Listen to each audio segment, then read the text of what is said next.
There's a railway that crosses one of the most geographically punishing landscapes on Earth. It climbs from sea level to over 2,000 meters and descends again on the other side. It passes through more than 200 tunnels carved through the Alborz and Zagros mountain ranges. It crosses more than 4,000 bridges. It runs through salt deserts where the summer heat reaches 60 degrees Celsius and through passes where winter closes the world in walls of snow. It is, by almost any engineering measure, one of the most extraordinary railway construction achievements in human history. Most people outside Iran have never heard of it. It is called the Trans-Iranian Railway, and it was built not by a colonial power, not by a superpower, not with foreign capital or foreign workers, but by Iran itself, on Iranian terms in the 1930s, at a cost that nearly broke the national treasury and absolutely transformed the national imagination. To understand the Trans-Iranian Railway, you must first understand Reza Shah Pahlavi, the soldier who seized power in 1921, crowned himself Shah in 1925, and spent the next 16 years attempting to drag Iran, by force of will and sometimes by actual force, into the 20th century. Reza Shah was not a gentle modernizer. He was autocratic, often brutal, and entirely convinced that Iran's survival in a world of competing imperial powers depended on transforming it from a country of nomadic tribes, feudal landlords, and pre-industrial agriculture into a centralized, industrialized, modern nation-state. The railway was his most visible instrument of that transformation. He wanted a line that connected the Caspian Sea in the north to the Persian Gulf in the south, a spine of iron that would bind the country together and demonstrate to every foreign power watching that Iran was capable of building what empires had built without becoming anyone's umpire to do it. The financing of the Trans-Iranian Railway is one of the most unusual stories in the history of infrastructure.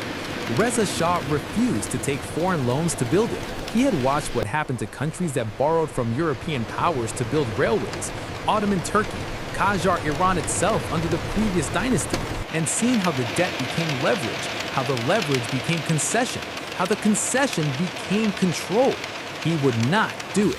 Instead, he financed the entire project through a tax on tea and sugar, the two commodities that every Iranian household in every social class consumed in significant quantities.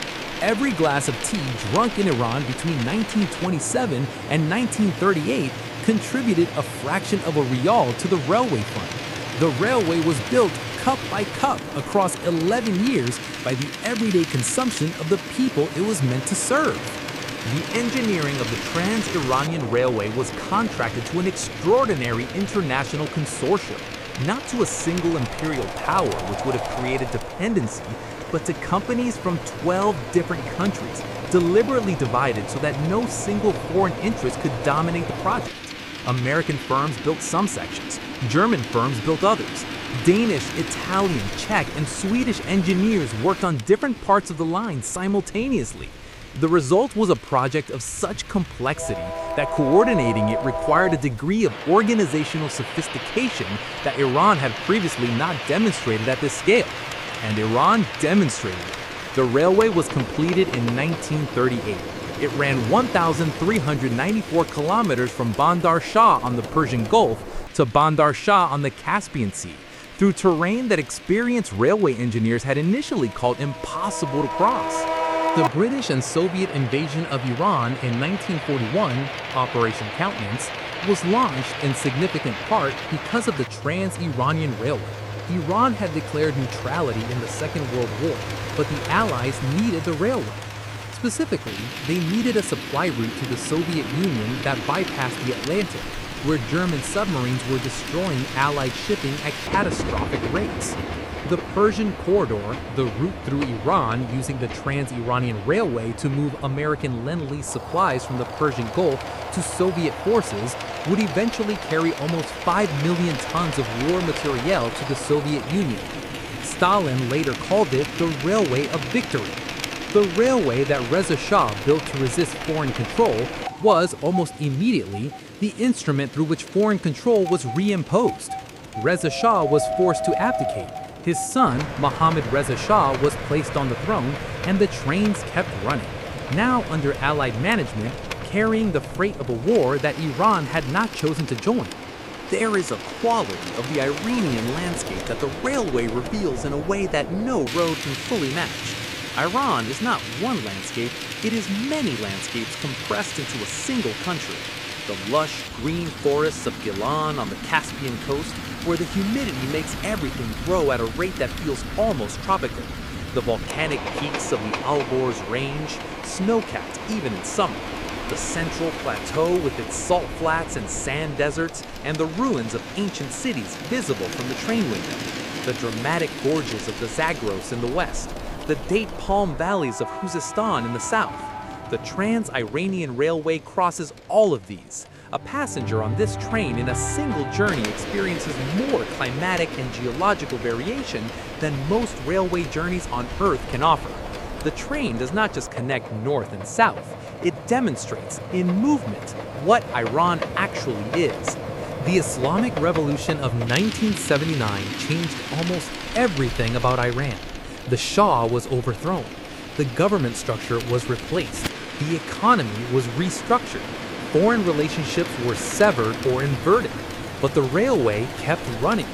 This is one of the most underappreciated facts about the Iranian railway system, that it survived the revolution not merely as infrastructure, but as a symbol that both the monarchist past and the revolutionary present could claim. The railway was Iranian.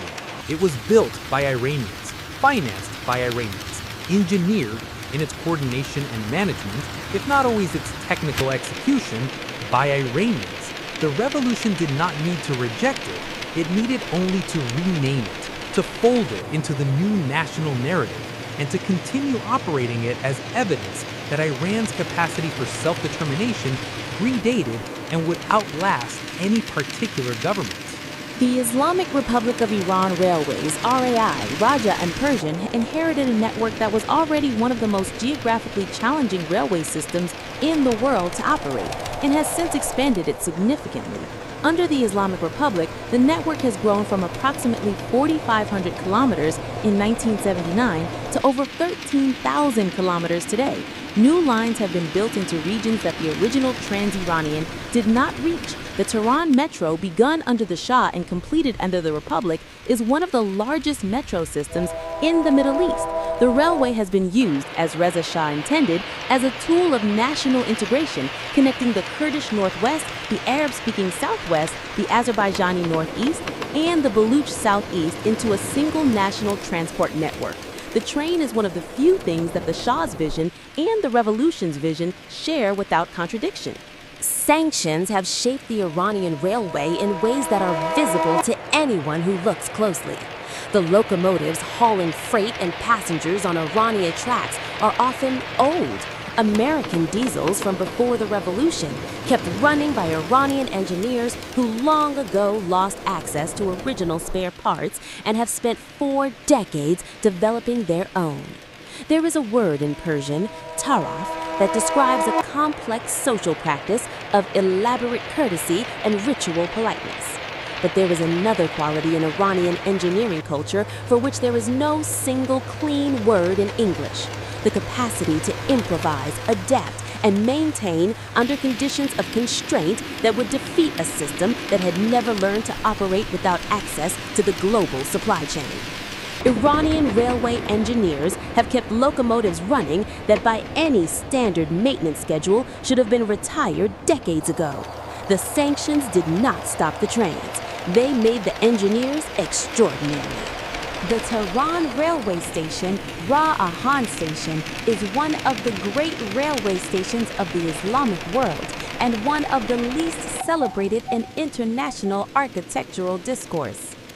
Built in the 1930s under Reza Shah, it combines elements of Persian classical architecture with the functional requirements of a major terminus in a way that is both monumental and genuinely beautiful. The tile work in its interior spaces references the great mosques of Isfahan and Shiraz. Its platforms open onto a city that has grown enormously around it. Arriving at Ra-Ahan from the south, After crossing the Zagros and descending into the Tehran Basin, a traveler sees the Alborz Mountains as a wall behind the city and understands in a single visual impression the geographical logic that made Tehran the capital, a mountain-backed plain protected to the north, open to the rest of the plateau. The station frames that view. The architecture and the geography complete each other. There is a train journey in Iran that travel writers who have made it describe with the consistency that suggests they are all reaching for the same truth. The overnight train from Tehran to Esfahan. You board in the evening at Ra'ahan, cross the city by rail, and then descend south through the darkness across the central plateau. In the morning, you wait as the train approaches Esfahan, and the landscape outside the window is the color of dry earth and ancient stone. And then the first minarets of the city appear above the horizon, and then the dome of the Sheikh Lotfullah Mosque catches the morning light, and the train moves through the outskirts of one of the most beautiful cities ever built by human hands. This journey is available to anyone willing to take it. It costs less than a bus ticket in most European cities. It is one of the great train journeys of the world, and it is almost entirely unknown outside Iran. The Silk Road was not a single road. It was a network of routes, some by land, some by sea, some through mountain passes, some across desert, connecting China to the Mediterranean across the breadth of Central Asia and the Middle East.